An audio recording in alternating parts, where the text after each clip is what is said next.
The bearish tone continued in gold on FOMC Wednesday, seeing an early dip trade down below 1830, only to rally back up just shy of 1840 into the close and into the Fed. They're still down about $10 for the day. So right now we are seeing gold unable to propel upwards, despite the fact that we have a dovish Fed, despite the fact that we have a lot of uncertainty in the economy, despite the fact that equities sold off today and would have prompted historically a bid to gold.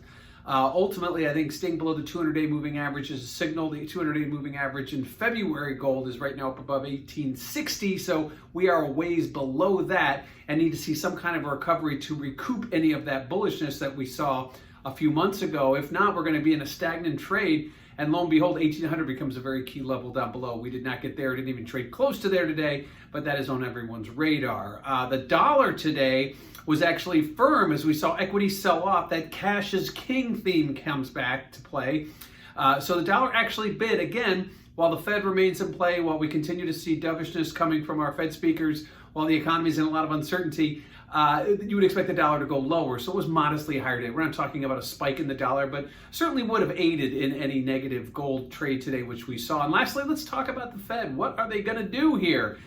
Their foreseeable, their crystal ball, so to speak, tells them that we're going to be remaining in low rates for a very long time. The recovery is very uncertain, and there are going to be bumps in the roads. Yes, they are talking also about the potential for inflation.